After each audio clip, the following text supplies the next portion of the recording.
Hey, bonjour à tous, ici le seul unique Ryu Sensei, j'espère que vous allez bien. Aujourd'hui je vais répondre en détail à une question que je reçois assez régulièrement. Est-ce que Zoro va manger un fruit démoniaque? L'année dernière j'ai fait une vidéo assez similaire où je parlais de ce sujet, mais cette dernière s'est faite supprimer. Par conséquent, au lieu de simplement faire un re-upload, je fais une toute nouvelle vidéo où je vais analyser ce One Piece Buy du mieux que possible. Si vous aimez ce que je fais, n'oubliez pas de mettre un pouce bleu sous la vidéo, et si vous n'êtes pas abonné, n'oubliez pas de vous abonner pour rejoindre Loro Jackson. C'est parti.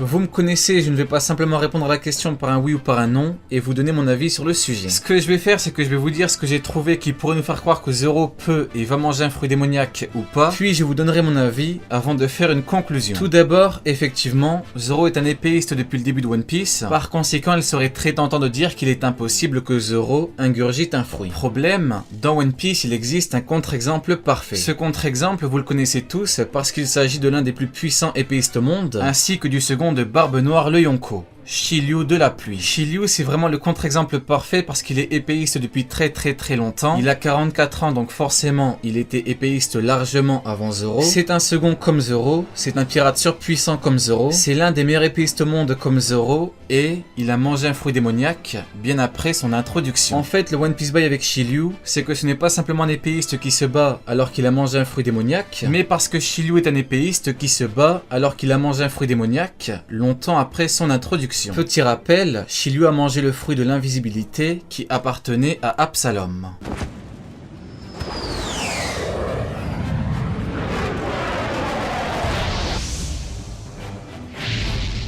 Autre épéiste ayant mangé un fruit démoniaque, King, le second de Kaido. Je l'ai déjà expliqué, mais dans One Piece, il existe deux types de personnes qui se battent avec une ou plusieurs lames. Les personnes qui tirent quasiment toutes ou toute leur puissance de leur lame, et enfin les personnes qui tirent surtout leur puissance d'autre chose que de leur lame, mais qui se battent tout de même avec une ou plusieurs lames. Voici une preuve concrète de ce que j'avance. Mihawk est l'épéiste le plus puissant, par conséquent s'il n'existe pas deux types de personnes se battant avec sabre, cela voudrait dire que Mihawk serait plus puissant que Barbe Blanche qui se battait avec un Bishento, et que Goldie Roger qui se battait avec une épée. Nous sommes d'accord pour dire que c'est impossible, par conséquent, il existe bel et bien deux types de personnes qui combattent avec une ou plusieurs épées. Bref, contrairement à ce que l'on pourrait croire, King, donc le second de Kaido, se trouve bel et bien dans la première catégorie, et ce pour la simple et bonne raison qu'il tire surtout sa puissance de sa lame.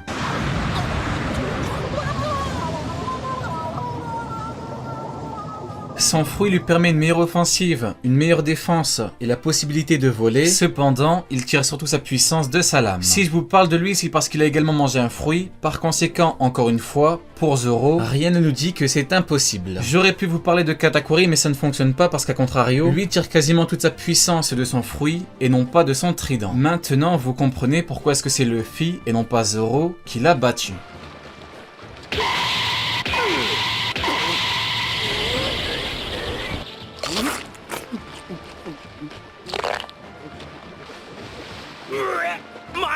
Ensuite, je sais que pour beaucoup, un personnage qui mange un fruit longtemps après son introduction, c'est rare. Cependant, non.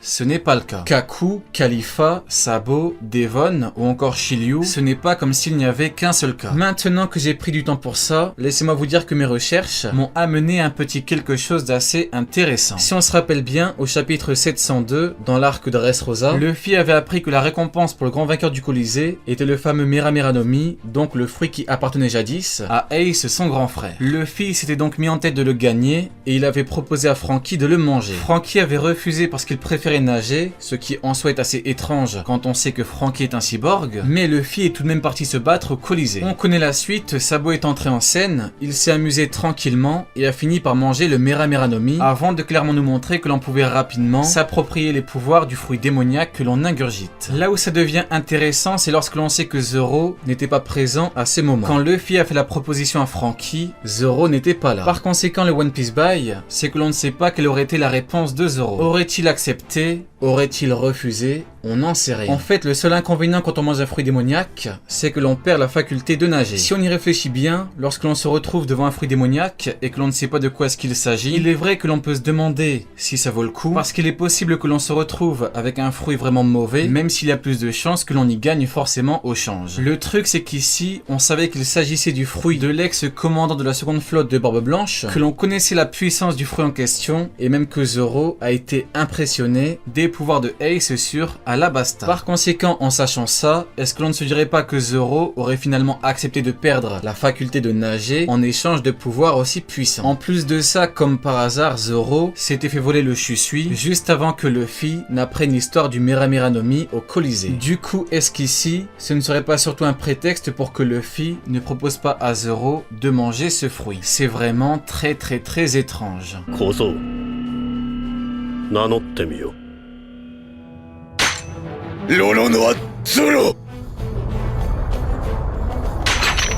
Maintenant, voyons un peu les avantages d'un fruit pour Zoro. Le plus gros avantage est bien évidemment une augmentation plus ou moins significative de sa puissance globale. Dans One Piece, la grande majorité des personnages qui ont mangé un fruit sont devenus très puissants grâce à leur fruit. Pour beaucoup, leur puissance est centrée autour de leur pouvoir lié au fruit qu'ils ont ingurgité. Par contre, pour d'autres, le fruit n'était qu'un plus du fait qu'ils étaient déjà assez puissants. On reprend l'exemple de Shiryu, il était déjà immensément puissant, cependant le fruit de l'invisibilité augmente encore un peu plus sa puissance globale.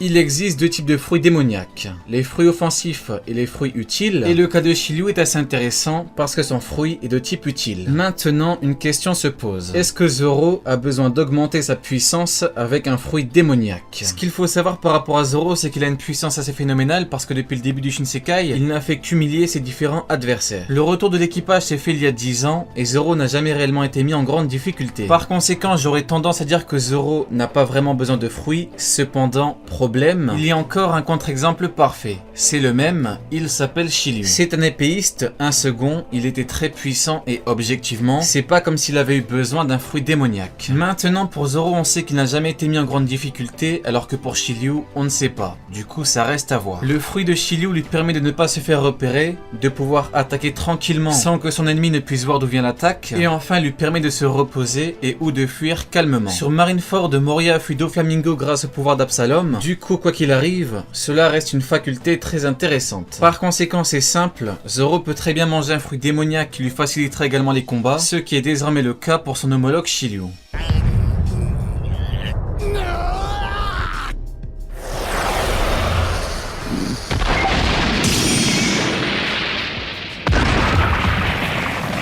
Maintenant, je sais que pour beaucoup, un power-up entre gros guillemets, beaucoup trop facile comme ça, c'est dérangeant. Le problème, c'est que c'est quand même l'essence même des fruits démoniaques du monde de One Piece. Bénéficier d'un power-up simplement en mangeant un fruit. En plus, si on regarde dans l'équipage des Mugiwara, eh bien quelqu'un a également eu un gros power-up assez comparable en cours de chemin. Je sais que vous savez de qui est-ce qu'il s'agit, parce que cet homme se dispute souvent avec Zoro. Son nom, Vince Smoke Sanji. Son power-up comparable à un fruit démoniaque, le Red Sweet.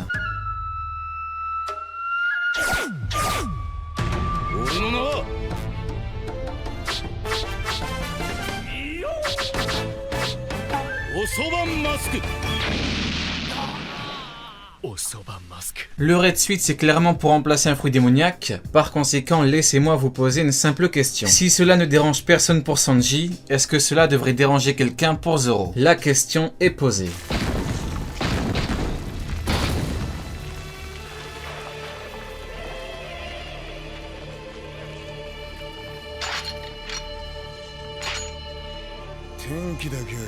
Pour finir, voici mon avis avec ma conclusion. Déjà, en me posant la question du type de fruit dans le cas où il en mangerait un, je me suis dit qu'un Paramecia de type utile serait parfait pour Zoro. En effet, un fruit qui permet à Zoro d'avoir une grosse puissance offensive supplémentaire ne serait pas trop bien vu parce que le power-up serait un peu trop gros. En principe, le Red Suit de Sanji c'est pour attraper Zoro parce que Sanji n'avait pas énormément progressé pendant l'ellipse. Contrairement à Zoro. Maintenant, ce que je peux vous dire, c'est qu'après avoir tourné le One Piece Buy dans tous les sens, il n'existe rien qui puisse nous dire que Zoro ne mangera pas de fruits. Par contre, ici, je pense que l'on peut parler de ressenti vis-à-vis de l'œuvre. En effet, quand on parle de manga comme One Piece, il y a le factuel et l'analytique, ainsi que le ressenti. Ce qui est analytique et factuel, c'est tout ce que l'on peut trouver et prouver dans l'œuvre, et le ressenti, c'est un sentiment qui nous fait dire que cela va arriver ou que cela ne va pas arriver. Pour le cas du fruit de Zoro, je pense que ça enlèverait un peu du charme de Zoro, qui représente l'épéiste pur qui s'entraîne toute sa vie pour atteindre un but, et je pense également qu'il est préférable qu'il batte Shiryu sans avoir besoin d'un fruit démoniaque. Pour finir, je vous dirai ceci. Lorsque Zoro battra Shiryu qui lui aura eu besoin des pouvoirs d'un fruit démoniaque, on pourra dire que Zoro est bel et bien devenu le meilleur épéiste au monde. Allez, Diané, tu n'auras pas regardé ma vidéo pour rien.